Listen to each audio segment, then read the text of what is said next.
الحمدللہ رب العالمین، الصلاۃ والسلام علی سید الانبیاء والمرسلین، اما بعد فاعوذ باللہ من الشیطان الرجیم، بسم اللہ الرحمن الرحیم۔ قال اللہ تبارک و تعالی فی القرآن المجید والفرقان الحمید، قل لا اسألکم علیہ اجرا الا المودۃ فی القربى، صدق اللہ العظیم وصدق نبی امین کریم رؤوف رحیم۔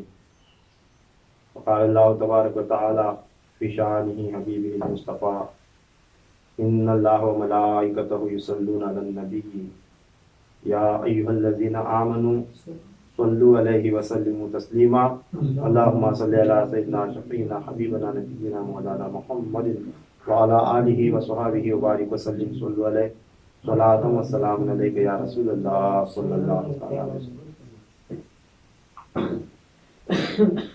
یہ مہینہ محرم الحرام کا مہینہ شروع ہو چکا ہے۔ آج 5 تاریخ ہے، محرم کی 5 تاریخ ہے۔ قرآن پاک کی سورہ شورا کی آیت نمبر 23 کا ایک حصہ چھوٹا سا میں نے تلاوت کیا ہے۔ 25ویں پاری کی سورت ہے سورہ شورا، اس کی آیت نمبر 23، جس میں اللہ تعالیٰ نے ارشاد فرمایا، آقا علیہ الصلوۃ والسلام کو مخاطب کرتے ہوئے کہ قل، یعنی اے حبیب آپ فرما دیجئے، لا اسألکم علیہ اجرا، جو میں نے تم تک دین پہنچایا ہے، کہ تبلیغ و رسالت، اس کا اجر میں تم سے کچھ بھی نہیں مانگتا۔ یہ اللہ تعالیٰ فرما رہا ہے کیا؟ حضور صلی اللہ علیہ وسلم کی طرف کہ اے حبیب آپ انہیں بتا دو کہ جو دین میں نے تم تک پہنچایا ہے، اس کا اجر میں تم سے کچھ نہیں مانگتا سوائے اس کے الا المودۃ فی القربى، یعنی میری قرابت سے، میرے خاندان والوں سے، میری آل اولاد سے محبت کرو۔ کتنی بڑی بات ہے، کتنا بڑا یہ حکم ہے، اللہ تعالیٰ کا حکم، قرآن پاک کی آیت۔ اگر آج ہم بات کرتے ہیں کہ حضور اکرم صلی اللہ تعالی علیہ وسلم کی آل اولاد سے محبت کرو، تو لوگ کہتے ہیں کہ یہ دین میں ایک نیا ہے، یہ نیا فتنہ ہے، یہ بدعت ہے، یا جو ہے نئے ان پڑھ لوگ کہیں گے شرک ہے، اللہ کی محبت میں ملائی جیسا ہوتا ہے، محبت صرف اللہ سے کرنا، صرف اللہ کو ماننا، اس سے کیا حاصل ہوگا معاذ اللہ، اس طرح کی باتیں کرتے ہیں۔ مگر حالانکہ اللہ تعالیٰ نے حکم یہ دیا ہے کہ اے حبیب آپ فرما دیجئے، یہ سرکار دو عالم صلی اللہ علیہ وسلم کا فرمان، آپ صلی اللہ علیہ وسلم کا حکم نہیں ہے، اللہ کا حکم ہے۔ کیا ہے؟ اللہ کیا فرما رہا ہے قرآن میں؟ اے حبیب آپ ان لوگوں کو بتا دو، اگر سرکار دو عالم صلی اللہ تعالی علیہ وسلم اپنی جانب سے بتا دیتے تو ہو سکتا تھا منافقین لوگ اور غیر مسلم لوگ، اسلام کے دشمن یا اسلام کے کچے لوگ، آج کے لوگ بھی مسلمان، یہ صاف صاف کہہ دیتے تھے کہ حضور اکرم صلی اللہ علیہ وسلم نے اپنی آل اولاد کی محبت تقسیم کی ہے، محبت بانٹی ہے، اپنی اولاد سے محبت کرنے کا حکم دیے، بولتے تھے کہ نہیں؟ یا تو یہ کہتے تھے کہ حدیث بھری ہوئی ہے معاذ اللہ، یہ حدیث ضعیف ہے، یہ حدیث کا وجود میں ہے، اسے ماننا ناقابل یقین ہے، کیسے مانیں گے؟ ایسے ہیلے بہانے کر سکتا تھا دشمن۔ آج بھی حضور صلی اللہ تعالی وسلم سے بغض رکھنے والے، یا انہیں کمتر جاننے والے، یا ان کی آل اولاد کو نہ ماننے والے لوگ موجود ہیں، ہے کہ نہیں؟ بڑے بڑے فرقے بن چکے ہیں، یہ وہابی ہیں، یہ سلفی ہیں، اہل حدیث ہیں، یہ جماعت والے، وہ جماعت والے، یہ لوگ باتیں کرتے بھی ہیں، چھپانے کی بات ضرورت نہیں ہے۔ یوٹیوب کے اوپر، سوشل میڈیا میں ان کے بیانات بھی ہیں کھلم کھلا۔ لوگ کہتے ہیں کہ حضور صلی اللہ تعالی وسلم بھی جو ہے نا معاذ اللہ وہ بھی ایک مسلمان تھے، وہ بھی اللہ کے بندے تھے، انہوں دین پہنچائے، انہوں عبادت کرے، نماز پڑھ کے عبادت کر کے وہ مقام حاصل کیے، معاذ اللہ تم جو کرنا ہے صرف عبادت کرو، اللہ کی یاد کرو، اس طرح کی باتیں مناتے ہیں. مگر اللہ تعالیٰ بڑی حکمت والا، بڑی عظمت والا، اس کے علم سے، اس کی نظر سے کوئی چیز پوشیدہ نہیں ہے. تو اللہ تعالیٰ کو معلوم تھا، پتہ تھا کہ اس طرح کے یہ فرقے وجود میں آئیں گے، ایسے ایسے لوگ وجود میں آئیں گے. اس واسطے اللہ تعالیٰ نے اس حکم کو قرآن کی آیت بنایا ہے. میں اسے اتنا زور دے کر کی بول رہا ہوں، اسے اچھی طرح ذہن نشین کر لو. یہ حدیث نہیں، یہ قرآن کی آیت ہے. جیسا اللہ نے قرآن میں فرمایا کہ نماز قائم کرو، اللہ کا حکم ہے نماز قائم کرو، تو ہم نماز پڑھ رہے ہیں، اتنا دل لگا کر پڑھ رہے ہیں، تبلیغ کر رہے ہیں، رات دن تبلیغ کر رہے ہیں نماز کی. اللہ نے فرمایا زکوٰۃ دو، اتنا زور لگاتے ہیں زکوٰۃ وصول کرنے میں، ہر مدرسے والا زکوٰۃ وصول کرنے کے پیچھے. اللہ نے فرمایا حج کرو، تو حج کے اوپر زور لگاتا ہے انسان. قربانی کا حکم ہے، قربانی پر. روزوں کا حکم ہے تو روزوں پر زور لگاتا ہے. تو قرآن پورا ماننا نہیں، قرآن جو ہے نا پورے کا پورا ماننا ہمارے اوپر فرض ہے. اللہ کی کتاب ہے، اس میں کی ہر آیت، ہر حکم اللہ کا حکم ہے. کلام اللہ ہے نہیں. قرآن کو کلام اللہ کیوں کہتے ہیں؟ اللہ کا کلام. میں ایک دم آسان کر کے بتا رہا ہوں تمہیں. اللہ کا کلام یعنی اللہ بولا سو، اللہ بولا سو اسے بولتے ہیں قرآن. قرآن میں جو بھی ہے وہ اللہ کا حکم ہے. اب سرکار دو عالم صلی اللہ تعالی وسلم کا فرمان ہوتا تو ہو سکتا تھا انکار کرنے والے یہ کہتے ہیں کہ یہ حدیث ضعیف ہے، یہ حدیث جو ہے نا کمزور ہے، یہ حدیث جو ہے نا کن گھڑے سو ہے. اس طرح کی باتیں ہو سکتی تھی، بناتے بھی کئی حدیثوں. مگر اس آیت کو کون جھٹلا ہی نہیں سکتا. اس حکم کو کون جھٹلا ہی نہیں سکتا، کوئی انکار ہی نہیں کر سکتا. اس واسطے اگر یہ کھول کر بیان کرے تو لوگوں کو معلوم ہوتا ہے. اس واسطے نہ چاہنے والے لوگ، یعنی جو نہیں چاہتے کہ حضور صلی اللہ علیہ وسلم کی یا ان کے آل اولاد کی محبت لوگوں میں بٹے، وہ لوگ اس آیت کریمہ کے اوپر بحث ہی نہیں کرتے کبھی. سمجھ میں آ رہا ہے؟ اب قرآن کی آیت ہے، بولے تو ماننا سامنے والا، ہر ایک کے اوپر فرض ہے، قرآن ہے وہ. اگر بیان کرے تو لوگوں میں محبت بڑھتی. آج یہ گاؤں میں جتنے بھی مسجدیں ہیں، اگر یہ آیت کھول کو بیان کر کو جیسا میں بیان کر رہا ہوں، ایک اچھا عالم دین اسے بیان کرا تو ہر ایک کے دل میں امام حسین علیہ السلام کی محبت اجاگر ہوتی. مگر کریں گے نہیں. انہیں معلوم ہے اگر ہم بیان کریں تو سارے کے سارے لوگ اہل بیت کو چاہنے والے ہو جائیں گے. ڈر کیا رہتا ہم کو؟ ہمارا فرقہ غلط ثابت ہوگا، ہماری جماعت غلط ثابت ہوگی، سامنے والوں کا فرقہ صحیح ثابت ہوگا. اس طرح ڈر کر چھپاتے ہیں. حالانکہ انکار وہ بھی نہیں کرتے. انکار قرآن کا کون سا بھی مسلمان کرتا ہی نہیں. قرآن کی کون سی بھی آیت کا انکار کون سا بھی مسلمان نہیں کرتا. مگر وہ یوں نہیں کر کے جان چھڑا کر جو ہے نا بندہ خاموش ہو جاتا. خیر، یہ اتنا ذہن نشین کر لیں کہ حکم قرآن کا حکم ہے، اللہ کا حکم ہے. کیا کہ آج ہم جو مسلمان بنے پھر رہے ہیں، اپنے آپ کو مسلمان بتاتے ہیں، یہ سرکار دو عالم صلی اللہ علیہ وسلم کا احسان ہے. ان کی تبلیغ کا احسان، ان کی تبلیغ کا اجر ہمیں جو ملا اسلام کی صورت میں. آپ صلی اللہ تعالیٰ علیہ وسلم اسلام اور شریعت مطہرہ پیش کیا، آج ہم مسلمان ہیں الحمدللہ رب العالمین. تو اس کا اجر اللہ فرما رہا ہے کہ اے حبیب آپ فرما دو کہ جو تبلیغ و رسالت کا کام میں نے فریضہ انجام دیا ہے، اس کا اجر میں تم سے کچھ نہیں چاہتا، صرف اتنا کہ میری قرابت سے، میری اہل بیت سے محبت کرو. اب حضور صلی اللہ تعالیٰ علیہ وسلم کے خاندان سے، اہل بیت اطہار سے محبت کرنا اس آیت کے تحت ہمارے اوپر فرض ہے. واجب کہہ لیں، ہمارے اوپر واجب ہے، فرض کے درجے میں ہے. کیونکہ قرآن کی آیت ہے، اللہ کا حکم ہے. ہمیں نماز کا بھی حکم مان رہے ہیں، روزے کا بھی حکم مان رہے ہیں، حج کا مان رہے ہیں، زکوٰۃ کا مان رہے ہیں، دوسرے حلال حرام کے جو بھی قاعدے اللہ تعالیٰ نے بتائے ہیں وہ تمام قواعد ضوابط کو ہم مان رہے ہیں. مگر یہاں پر جو ہے نا انسان اٹکتا ہے، کیونکہ یہ عین ایمان کا حصہ ہے. وہ اعمال ہیں، ایک ایمان کا باقاعدہ ایک ترازو ہے. تو حضور صلی اللہ تعالیٰ علیہ وسلم کی اہل بیت سے، ان کی قرابت سے محبت کرنا سب سے پہلے یہ حکم قرآن ہے. تو اب محبت کر رہے ہیں تو محبت کے امتحان بھی ہوتے ہیں. بندہ کس سے کس حد تک محبت کرتا ہے اس کا امتحان ہوتا ہے، پھر اس امتحان کے مطابق اس کا اجر بھی عطا ہوتا ہے، اجر بھی ملتا ہے۔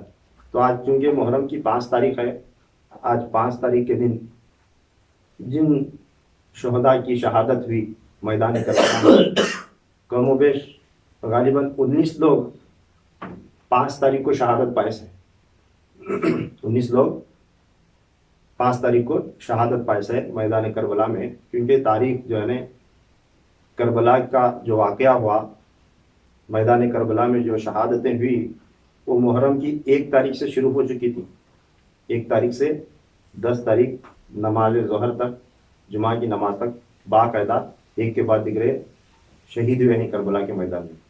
تو آج 5 تاریخ کو 19 لوگ شہید ہوئے، ان میں 1-2 لوگوں کا تذکرہ میں بتاتا ہوں، پھر یہ بات ہمارے سامنے کھل کر سامنے آ بھی جائے گی کہ اللہ تعالیٰ محبت کا امتحان کیسے لیتا ہے، اس کا اجر کیا ہے۔ انشاءاللہ یہ بات سمجھ میں آئی کہ اللہ تعالیٰ ہمیں سمجھنے کی توفیق نصیب عطا فرمائے اور اس پر عمل کرنے کی بھی توفیق نصیب عطا فرمائے۔ 5 تاریخ کو عشاء کے وقت، یعنی 4 محرم کے جو شہداء تھے وہ مغرب تک آخری فرض شہید ہوئے، اس کے بعد مغرب کے بعد سے تاریخ شروع ہوئی اور عشاء کے وقت حضرت حجاج بن مسروق رضی اللہ تعالیٰ عنہ یہ امام حسین علیہ السلام کے سامنے حاضر ہوئے اور آپ فرماتے ہیں کہ یا امام علی مقام، مجھے اجازت دیجیے کہ میں میدان میں جاؤں اور آپ پر میری جان قربان کروں۔ تو امام حسین علیہ السلام آپ کو دیکھ کر جو ہے نا سینے سے لگائے، کیونکہ یہ امام حسین علیہ السلام کے قافلے کے مؤذن تھے، اذان انہوں دیتے تھے۔ قافلہ جو تھا امام حسین علیہ السلام کے، وہ قافلے کے مؤذن تھے، اذان دینے کا کام کرتے تھے۔ تو امام حسین علیہ السلام نے آپ کو اجازت دی۔ یہ حجاج بن مسروق رضی اللہ تعالیٰ عنہ جو ہے نا، ان کا تعلق قبیلہ مزہجید سے تھا۔ جب انہیں خبر ملی کہ امام علی مقام مکہ سے نکل چکے ہیں، کربلا جا رہے ہیں، تو تب آپ جو ہے نا اس وقت کوفہ میں موجود تھے، کوفہ سے نکلے اور امام حسین علیہ السلام کے قافلے میں آ کر شریک ہوئے تھے۔ جب سے شریک ہوئے تھے تب سے آپ کو مؤذن کا کام سونپا گیا تھا، اور ان کی ولادت ہوئی تھی 7 ہجری میں۔ اس طرح ان کی عمر 53 سال کی عمر تھی، 53 ایئرس کے تھے آپ رضی اللہ تعالیٰ۔ جب امام حسین علیہ السلام نے آپ کو اجازت دی، اجازت دینے کے بعد آپ میدان کربلا میں گئے اور سینکڑوں یزیدیوں کو واصل جہنم فرمایا۔ ایسی جنگ لڑے کہ سینکڑوں لوگ آپ کے ذریعے جو ہے آپ کے تلوار سے جہنم رسید ہو گئے، زخموں سے چور چور ہوئے، آخر کار گھیر کر جو ہے اطراف سے حملہ کیا گیا۔ تو آپ اس زخموں کو برداشت نہ کرتے ہوئے امام علیہ السلام کے پاس آئے، آ کر جو ہے فرماتے ہیں کہ یا امام علی مقام، میں نے آپ کی خاطر اپنی جان قربان کی ہے، مجھے خوشی ہے، اب میں آپ کے نانا جان سے جا کر ملوں گا۔ یہ جملہ آپ نے فرمایا۔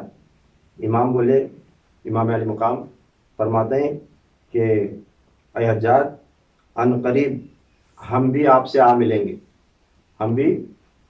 ملیں گے، اتنا سننا تھا، آپ رضی اللہ تعالیٰ عنہ کی روح پرواز کر گئی۔ یا ایتھا النفس المطمئنہ ارجعی الی ربک راضیۃ مرضیہ فادخلی فی عبادی وادخلی جنتی۔ اب یہ جملہ جو آپ نے فرمایا کہ یا امام علی مقام، میں نے آپ کی خاطر اپنی جان قربان کر دی، تو یہ آیت کی تفسیر ہے۔ کون سی؟ سورہ شورى کی آیت نمبر 23 کا جو حصہ ہے، قُلْ لَا أَسْأَلُكُمْ عَلَيْهِ أَجْرًا إِلَّا الْمَوَدَّةَ فِي الْقُرْبَى۔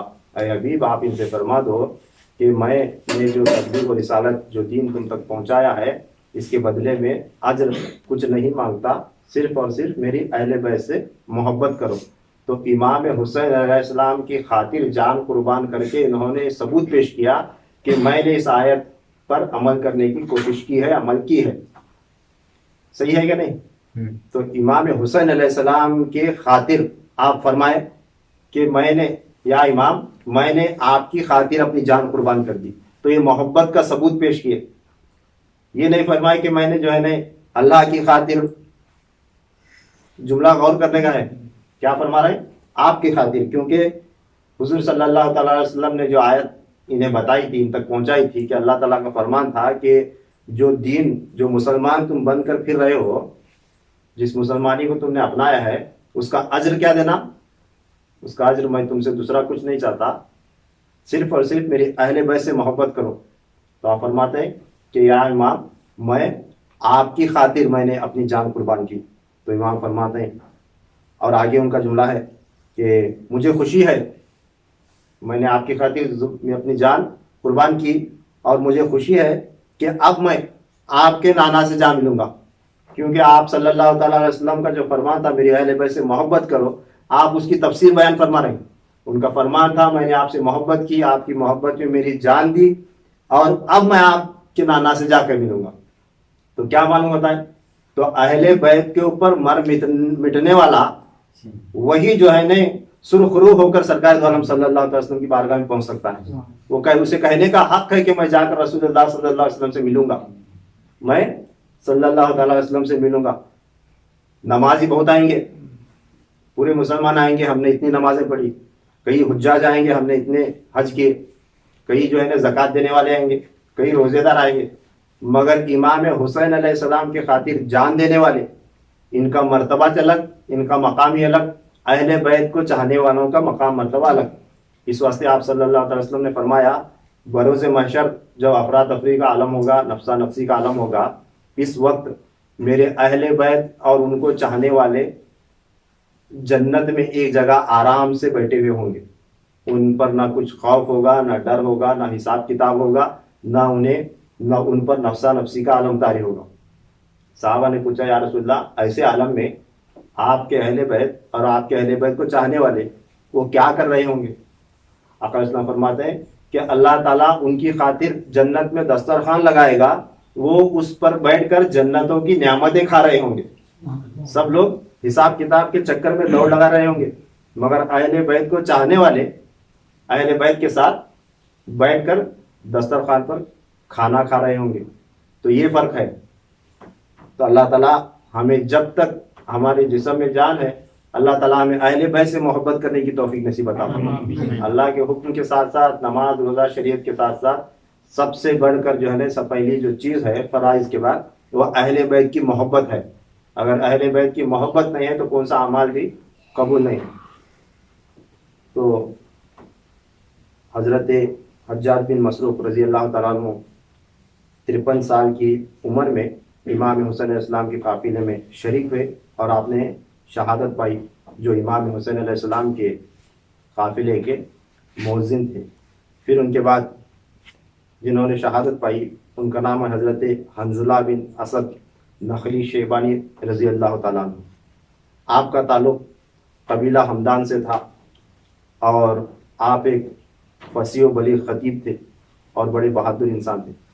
خطیب یعنی عالم دین تھے، اچھے عالم تھے اور اچھی زبان بولتے تھے، بالکل پاک صاف اونچا کلام کرنے والے۔ آپ آگے آئے اور آپ نے کہا کہ یا امام علی مقام، کیا میں اپنے خالق کی طرف لوٹ کر نہ جاؤں؟ کیونکہ عالم تھے اور آپ کا بات کرنے کا انداز اور امام حسین علیہ السلام کو پوچھنے کا، اجازت لینے کا انداز بھی اس طرح تھا۔ کیا پوچھ رہے ہیں؟ کیا میں اپنے خالق کی طرف لوٹ کر نہ جاؤں؟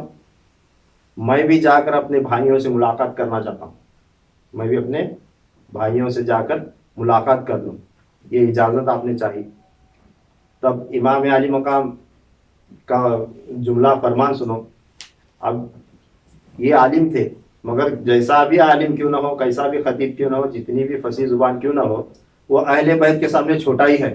امام حسین علیہ السلام جیسا نہ کوئی عالم ہے، نہ مبلغ ہے، نہ جو ہے نہیں کون سا بھی مفتی ہے، نہ کون بھی ہے. تو امام فرماتے ہیں جس طرح کے ان کے جملے تھے. اب امام حسین علیہ السلام کے جملے سنیں تو امام فرماتے ہیں اس طرف جاؤ جو اس دنیا اور ساری دنیا کی چیزوں سے بہتر ہے. کیا؟ اس طرف جاؤ جو اس دنیا اور دنیا کی ساری چیزوں سے بہتر ہے. اس بادشاہی کی طرف جاؤ جسے کوئی زوال نہیں. اس طرح آپ نے اجازت دی. کتنے اونچے اور کتنے صاف جملے اور کتنا بڑا اس میں پیغام. انہوں کیا اجازت پوچھے تھے؟ کیا میں اپنے خالق کی طرف لوٹ کر نہ جاؤں؟ میں بھی جا کر اپنے بھائیوں سے ملاقات کر لوں. آپ نے فرمایا اس طرف جاؤ جو اس دنیا اور دنیا کی ساری چیزوں سے بہتر ہے. اس بادشاہی کی طرف جاؤ جسے کوئی زوال نہیں. یعنی آپ شہادت کی اور امام علی مقام پر اپنی جان قربان کرنے کی اجازت مانگ رہے ہیں.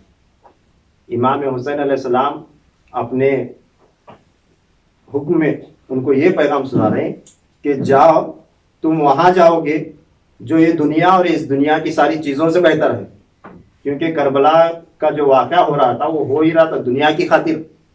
یزیدوں کے سوچ کے تحت وہ چاہتے تھے کہ تخت و تاج ہمیں ملے. اگر امام حسین علیہ السلام حیات رہیں گے تو امامت ان کے سپرد ہوگی. یزید یہ اس کے خیال میں یہ تھا کہ دنیا کا تخت و تاج جو ہے نا اس کا حقدار میں ہوں، مجھے چاہیے. امام حسین علیہ السلام فرما رہے اپنے عاشق کو کہ اس طرف جاؤ، یہ ساری دنیا کی چیزوں سے بہتر جو چیز ہے اس طرف جاؤ، اور اس بادشاہی کی طرف جاؤ جسے کوئی زوال نہیں. یہاں کا دنیا کا بادشاہ بن کر کیا کرنے والا ہے؟ اسے زوال ہی ہے، ایک دن ختم ہی ہونا ہے. مگر وہ بادشاہی جس نے اہل بیت کے عشق میں پائی وہ کبھی ختم نہیں ہوتی، اسے کبھی زوال نہیں ہے. وہ کبھی ختم نہیں ہوتی، کبھی اسے زوال نہیں ہے. فرماتے ہیں اب جانے والا بندہ اس میں کوئی شک ہی نہیں کہ وہ شہید ہوگا. جتنے بندے گئے باری باری شہید ہوتے گئے. تب یہ اپنی جان قربان کرنے کی اجازت مانگ رہے ہیں. ذرا سوچو کیسے لوگ رہیں گے. اللہ تعالیٰ شہدائے کربلا کو کیسی ہمت اور کیسی بہادری اور کیسا یقین اور کیسا ذوق، کیسا جذبہ دیا ہوگا، کیسا ان کا ایمان تھا اور کیسی ان کے اندر جو ہے بے قراری تھی جان لٹانے کی امام حسین علیہ السلام پر. اگر آج کون بھی آل رسول ایسا کھڑا ہوا اس کے اوپر آفت ہے تو ایک ایک کر کے بھاگ کے جاتا بندہ. ہم نہ کہیں کو نہ چھوڑوا، کہاں بھی کیمرے میں گا، فوٹو ہے گا، کہاں بھی پولیس اسٹیشن جانا پڑے گا، کیا بھی کیس ہوگا. تو ہمیں کیا کرتے ہیں؟ سب سے پہلے اپنی جان بچانے کی کوشش کرتے ہیں. مگر جو بندہ جاتا تھا کربلا کے میدان میں باقاعدہ لڑتا تھا، کئی لوگوں کو قتل کرتا تھا، پھر جب وہ ان یزیدیوں کے لشکر پر بھاری پڑتا تو لوگ اطراف سے جم کر مل کر حملہ کرتے اور اسے چور چور کر دیتے تھے. تو یہ منظر اپنی آنکھوں سے دیکھ کر بھی سامنے جانے والے کا ذرا سوچو، اپنے ذہن میں لاؤ. ایک بندہ گیا سامنے، جتنی اس کے اندر طاقت تھی، حوصلہ تھا، لڑا. پھر اس کے بعد اس پر کئی سینکڑوں کی تعداد میں لوگ مل کر حملہ کیے، کئی تیر چلائے گئے، کئی تلواروں کے زخم. پھر وہ سب کھا کر جو ہے نا اس زخموں سے چور چور ہو کر برداشت نہ ہو کر اس کی روح جو ہے نا قبض ہو جاتی تھی، پرواز کر جاتی تھی. یہ سارا منظر سامنے دیکھنے کے بعد باقاعدہ قافلے میں سے اٹھ کر ایک شخص سامنے آتا تھا کہ یا امام علی مقام آپ مجھے اجازت دیں، میں جاتا ہوں. ایسی ہمت، ایسا ایمان، یہ معمولی بات نہیں ہے. یہ معمولی بات ہے. انسان کو جو ہے نا سب سے پیاری اس کی جان ہوتی، چاہے وہ سامنے والے سے کسی سے بھی کتنا بھی عشق کر دے، اسے سب سے پیاری اپنی